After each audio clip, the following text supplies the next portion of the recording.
behind me of a story. So in 2012, we started Infogram, and about the end of 2012, we had a few 100,000 users, I don't know, 120 maybe.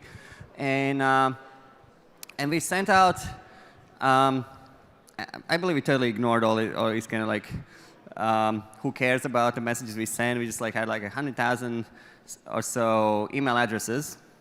So you just like blast out every so often some kind of a message whenever we have an update. So it's like, hey, we have an update.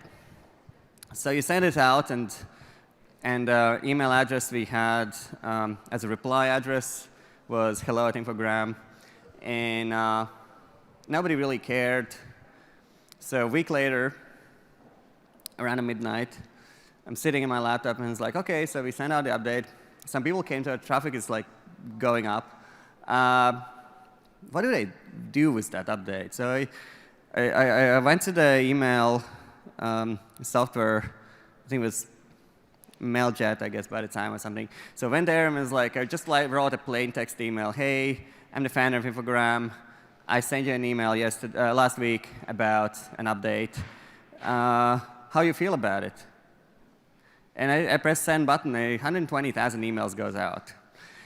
And you can wonder what happened to my inbox. I get about 90 emails a minute. Actually, people wrote back.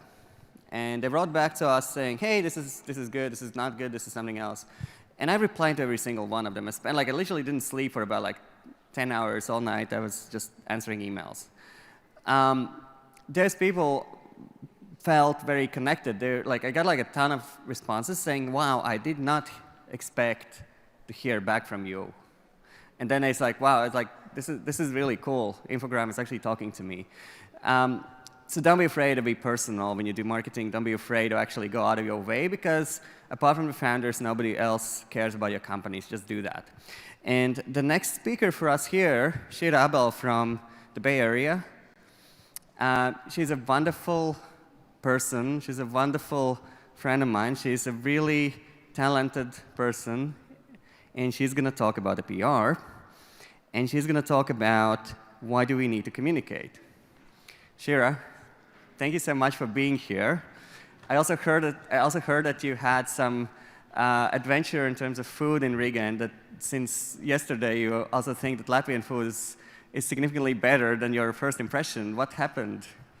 All right. So the first time I came here, I came in February, and I came for Tech Chill. And this was like, what, 4 or 5 years ago? And do you really want me to tell the story? Closer a little bit. Okay. We were, you sure you want me to tell the story? Yeah, tell the story. Okay, tell the story. We should all know about Latvian food. So. Okay. So I asked, where's some, I want to try Latvian food, and I want something that's authentic. And usually in situations like this, you get sent to some really nice restaurant that's old, and it's like in Tallinn, I can't pronounce it, but it's like Raja something 16, and it's in the city center, and it's got really amazing small menus, and it's gourmet. I got sent to Lido, and I walked away going, why is everybody recommending this place? It's a cafeteria. So it wasn't what I was expecting, and went, well, if this is what Latvia has to offer. The food's not very good, and also it was February, so I didn't really get to tour, and so I didn't leave with the most awesome impression. So when Aldous asked me, what'd you think of Riga? I was like, food wasn't that great. So, and that's pretty much how I judge anywhere I go. So since that happened, I was like, well, and he's like, no, the food is amazing. I have to get you back to Riga. And you're going to have the food, and you're going to see the city, and you're going to love it. And you're right. I have seen the city. It's an absolutely gorgeous city. You have a lot to be proud of. And I have eaten the food, and it was wonderful. So I can say I look forward to my next visit to Riga. Thank you very much for giving me the opportunity to make a new impression from that first one. Thank you, Shira. And please bring your guests to good restaurants. That really makes impression about Riga. Yeah, apparently. that was the other thing. The teenagers that were giving, that were helping out, were telling the speakers to go to Lido this time too. And every time I heard it, they're like, "Yeah, they told me to go to Lido." I'm like, "No, don't go there. No, that's not what you're expecting. It's a cafeteria." They're like, "What?" I'm like, "Go somewhere else." So. Thank you. All right. So we're going to be talking about PR. I like talking with an audience instead of at an audience. If you are the type of person who has any questions, I'm going to be watching the audience. And I'd actually prefer it if more people would kind of move further up so you can ask questions and I can watch the audience. And one person is moving. I don't know if they're leaving or if they're coming up. You coming up? No, he's leaving. All right, then. All right. We're going to talk about PR. Do you know why would you do PR? Why do you do PR?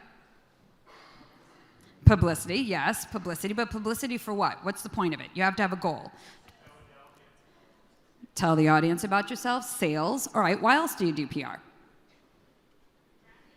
Branding. Sales. Okay, hiring. You want to get a good engineer? People have to know you exist, and you better be a sexy company if you want a really good engineer. They're not going to go to just anywhere. So for hiring, PR is important. That's local PR. Why else? Okay, signals to the VCs, signals to your competitors, messages that you're trying to get out, a pivot, change in the marketplace. It's not just necessarily sales related. There's a lot of different reasons why you end up doing PR.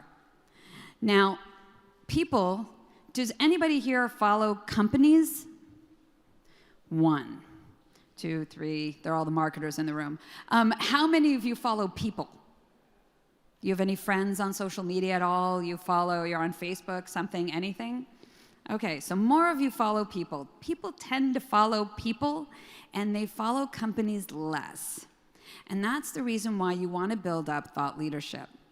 And this is not moving. That's not moving. Am I going the wrong way?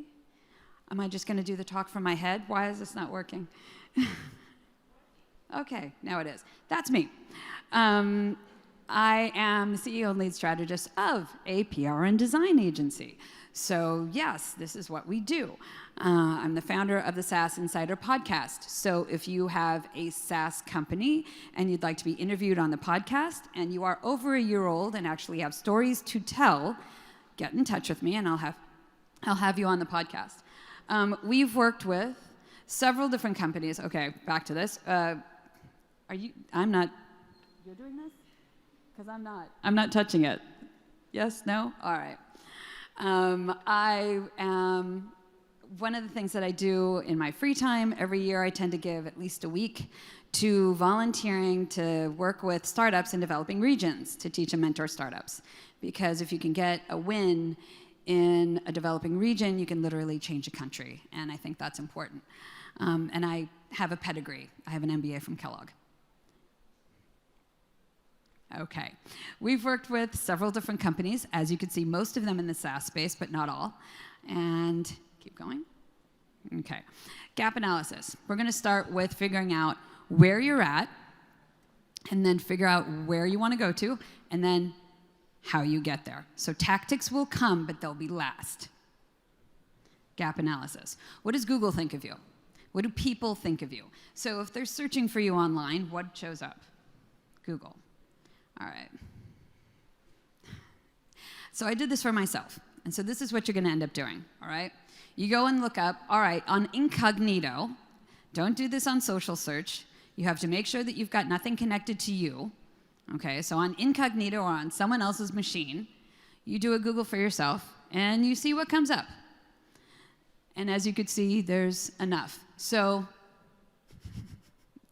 this just keeps moving. All right. And it has, next slide. And then you also do, not just for a search on Google, but you also want to check out images and videos and news. All right, we've got the swing of this. I guess it's not working for PDFs to this. It's kind of useless, isn't it? All right, we'll just fit this down.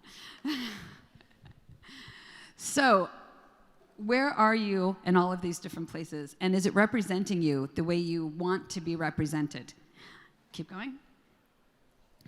And if you don't have anything out there, if you really don't have a presence, you can figure out from your friends. So I went onto Facebook, and I'm like, all right, how many words? 4 words. What 4 words would you use to describe me? So I asked my friends. Fortunately, my friends are savage, and they told me exactly what they thought. So I didn't have to worry about that. Keep going. Okay. Now, how are you branding yourself? Because it's the people who represent the company. Every person in a company is doing marketing, whether they realize it or not. Because every person you know that knows that you work in whatever company you work for, you're representing that company. And however you behave and everything that you do online and offline represents that company. So how are you branding yourself if you're going to be a thought leader in order to grow your company to become a category leader, which is what you're aiming for? So here's Robin, who we all know and love, and he's the founder over at TechEU. And as you can see, he's got the brand right at the top, all right? So he's showing off the brand well. Next. What do people think of Robin? So this is not the lists that he's following. This is, I love you. All right. This is the lists that other people have put him on. Why is this important? Because your brand, your company, your personal brand, whatever, is not what you think of you. It's not what you want other people to think of you. It's what other people think of you, okay? Your perspective doesn't matter. It's not about you, it's about them. So you need to figure out, are you giving out the impression that you're aiming to give? Next. Now, okay, Facebook, it's personal. So he's got a personal hero image of his beautiful boys. And then you'll see the apple in the mouth, which gets repeated on Twitter. So the personal brand continues. And again, here, now on Facebook, he doesn't have TechEU because that's personal. But on the other hand, we've got TechEU again here on Twitter, and he repeats what he has from LinkedIn. Keep going. Now, strategy. How do you figure out how to put it all together? Any questions so far? Why not you? You're like the perfect person to aim for. All right, PR strategy, building up thought leadership. Next slide. What's your goal? There is absolutely no point in doing anything if you do not have a goal. And that goal must be, next slide, SMART. Okay, specific, measurable, achievement, blah, blah, blah. You've got all this. This will be in the deck on SlideShare. Keep going. Now, what are your thoughts? If you're going to be a thought leader, if you're running a company, you're in a vertical or a niche of some sort, most likely. Now, how are you going to get known as the company and the expert for this vertical? Okay? Where are you going to show up? Let's say Follows, which is a client of the agency. It's a MarTech company. So they're going to show up in the MarTech. They're going to show up in MarTech publications. Okay, I am extremely jet lagged, hungover, and haven't had enough sleep. So it's been an awesome week. All right. So to be able to be a thought leader, what are your thoughts? Everything you do has a goal in mind. You need to be passionate about something. You need to have a strong opinion. What motivates you? So these are the things you need to be asking yourself in order to figure out where you want to be going. Next. And then, okay, you have an idea of where you want to be going. What keywords do you need to rank for?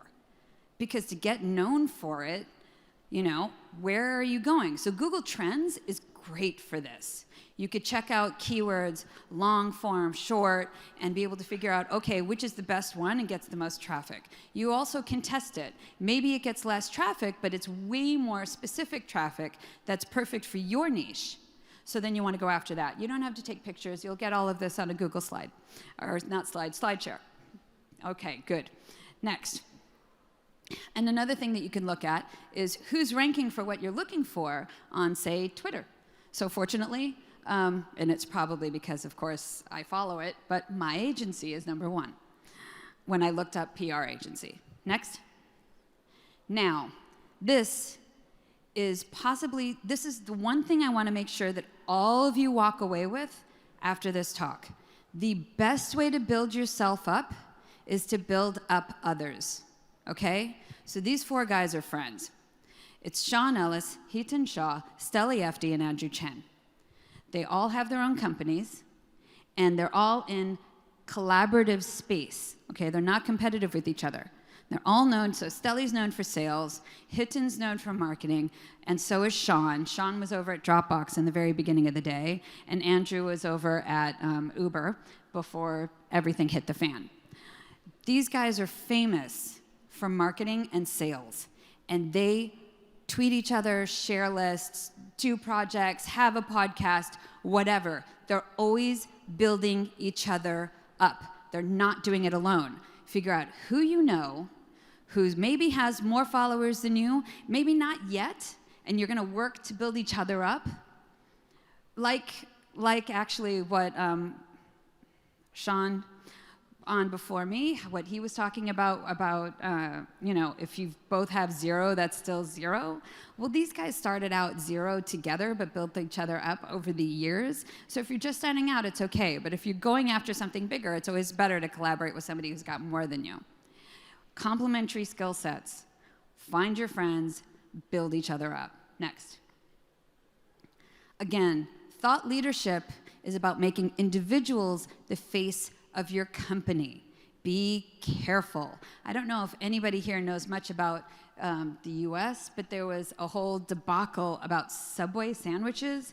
The guy that they had representing them on social media turned out that he was a pedophile and went to jail.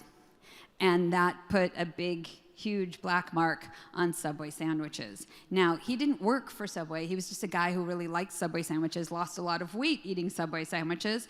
And so Subway said, hey, come, be our evangelist. And for a while, he was a face of Subway. Well, that can be for you, that can be against you. Be very careful who you choose. And if they end up leaving the company, we'll make sure first that they end up leaving in a really nice way. And secondly, they transfer over that thought leadership to somebody else, that you're building somebody else up as they're transitioning out. Now, here's the other thing. You're building up the thought leadership. It's not just one contributing piece in a vertical journal. It's going to have to be consistent, regular, and actively managed. You're not going to get this done without doing it all the time. Yes? That's a great question. No. Okay, so the question was, does it always have to be the founder who is in the front? It actually does not. Usually, and if you look at, let's say, Amazon, for example. So Jeff Bezos is often in the news. He's got a page on Facebook, and there's tons of things about him. But the one who's actually more actively speaking to the community is Werner, who's traveling around all over the place, and he's the CTO.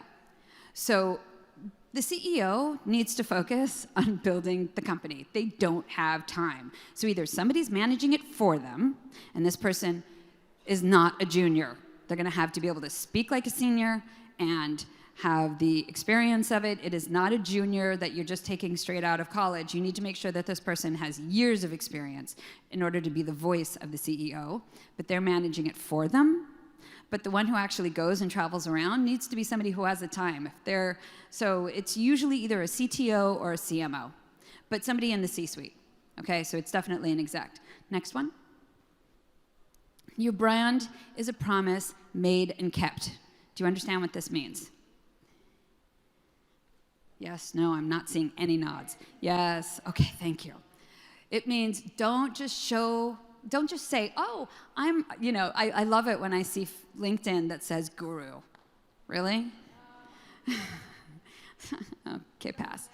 Yeah, don't just say you're an expert, show me that you are, okay? That's like if somebody comes up and says, I'm very fashionable, you're like, okay, if you have to say it and I can't just see it by looking at you, there's something wrong there. So, you have to show it. Next. This is a brand map. You're going to be able to look at it later. Keep going. Okay, No, I think you skipped. Yes. Now, how to do it. We're going to talk tactics. We've got 10 minutes to talk tactics. Next. Thought leadership. Opinion.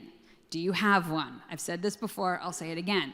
Now, here's the thing. Where are you sharing your opinion? Are you sharing it in a place where you're actually going to be able to get an audience and be found by more people?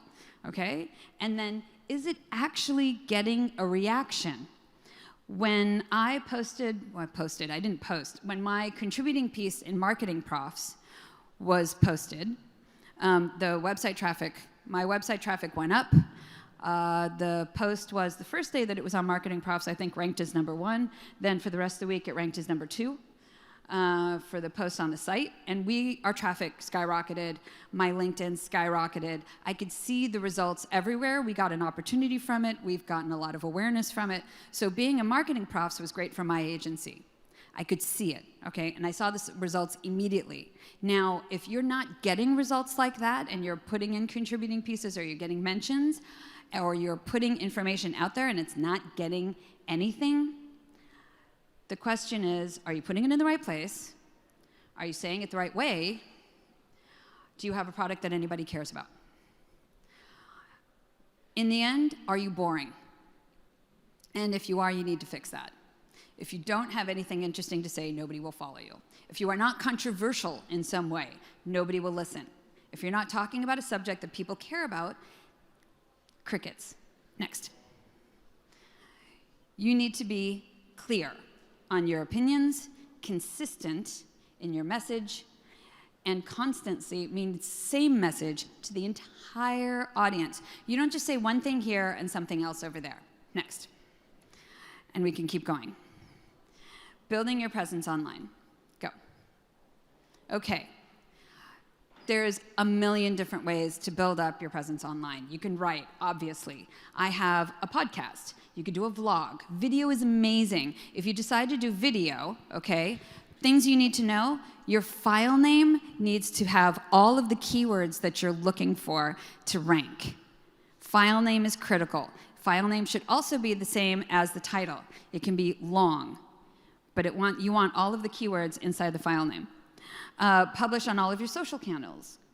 Cross-post. It's okay to post the same thing on your blog as on LinkedIn, as on Medium. However, if you want this information covered by the media, don't post anything because they're not going to write about you if you've already just written about something that you want them to write about on Medium. If it has showed up anywhere else first, you will not get coverage. So if you're looking for coverage, keep your mouth shut and go straight to the journalist. Okay. How do you get to the journalists? That's a whole, okay, you know what? We'll go to there. How do you get to the journalists? Now, we had a panel on that earlier today, which you obviously missed, where I interviewed 3 journalists. So how do you get to a journalist? First of all, you research. So you can do a search. Just Google search for journalists in whatever area. Search on Twitter. Most journalists are on Twitter. And then you start tweeting them. And you also research. So you read their pieces, make sure you actually know they cover what you're asking them about. Do not spam them. You will go straight into the blacklist. Thank you. They will ban you. You persona non grata. So don't do that. So what you do is instead you get to know them. And then about 2 weeks to 10 days before your product is coming out, now, you could do it 2 different ways. You could send it to several and say, okay, we have an embargo for about 2 weeks. Or you can write to one that you really, really, really want to cover you and offer them an exclusive. Yes? Embargo. Thank you. Good call. Okay, so an embargo is when you say, our release is coming out in 2 weeks, so please do not write about us for the next 2 weeks. Warning, there are a few publications, TechCrunch, that doesn't always mind embargoes. So it may be that they're going to publish it sooner than everybody else if you aren't offering them an exclusive. One way to make sure that they don't publish early is to offer an exclusive. Then they don't have to worry about anybody else getting there before them. All right. Any other questions? No? Anybody else? All right. Next. These are tactics. You could look at it later. Next. Promote others. So find the pundits and just get to know them. Just email them and say, can we have a coffee? 10-minute, can I Skype with you for 10 minutes just to get your opinions on this vertical? Okay, especially if they're the ones that really run your space. Ad tech is very big about this. MarTech is big about this. Customer success. So there's a lot of different verticals where you have certain pundits that are really known. I realize that he's a little controversial right now, but quite frankly, Robert Scoble is still followed by everybody who's interested in AI and VR. Next, build influence. So share information. It's not just giving them your opinion, give them helpful information. If you have a report, or you could build a report, build that report, share the report, introduce people, do favors, do everything that you can in order to be helpful. The more that you do that, the more you help others and build out others, you build reciprocity, and people help you. Keep going. Okay, on the other hand, you still have to monitor. So check Google regularly. Check your Twitter, check the lists that you're on Twitter. Check how you're doing and all the different analytics. Curate your own content and build a community of friends, a community of followers. Interact with people online. Maybe it's not going to be you who's handling it if you don't have the time. And by the way, I absolutely agree with Sean that hiring an agency when you've just started and you're in seed stage, you don't have that money. You do this yourself. And you go after the junior person in the publication, and you get to know them, and you raise up. That was absolutely perfect advice. You come to us after Series A, Series B, you're so busy that you don't have the time for it, and you need somebody who knows what they're doing in order to make sure that everything is perfect. That's what we're here for. Keep going. What not to do. Do not, for the love of God, do not spam. Do not send 1,000 journalists your press release or whatever and get on 1 million blacklists. It's not worth it, and it will burn you at the end of the day. Don't post any revealing photos unless that's what you want to be known for. Be very careful about what you put online. And if you're going on to Twitter, don't follow 1,000 people if you're only followed by 12. That's a signal, okay? One very strong signal is if you're following more than you're followed by. It basically says your content isn't very good. So be careful about that. And don't share too much. Think about, is this interesting for my audience? Keep going. Now, where's the ROI? Everything has to have an ROI. And things to look for here would be uplift. Remember how I mentioned in the marketing, after the Marketing Profs article, my Google Analytics site traffic went up, on LinkedIn, profile traffic went up. So if you're actually, where are you posting? Look to see if you're building awareness. Why is this important? Think about how we buy. We don't just buy something because we've heard about it the first time and we go straight there. All right? PR is not something that works overnight. That's the reason why it takes months for it to start to build. People need to hear about you the first time, and depending on where you're at, it could be 100, 10, 1,000 times. If you're going after an early adopter audience versus laggards, it's going to take more time. But you have to build that trust, and trust happens by hearing about something multiple times. And PR is effective in that PR is the easiest way to get to the widest audience possible, because how many people are reading that publication? It's a way to scale your marketing. It's a way to scale your awareness in a way that nothing else can. Nothing else, because you can't spend that much money on ads. After you get to a certain point, you know that your ad worth is starting to go down. So spending that on ads would be ridiculously prohibitive. But getting really good placement in PR brings exponential rewards. If there's zero uptake, it's either your message or the publication. So you need to figure out where are you going and what's the right way to go. I have 1 more minute. Do I have any questions? None? All right. Next, I think I'm done. Yeah, that's it. And next? Okay, there I am. Thank you.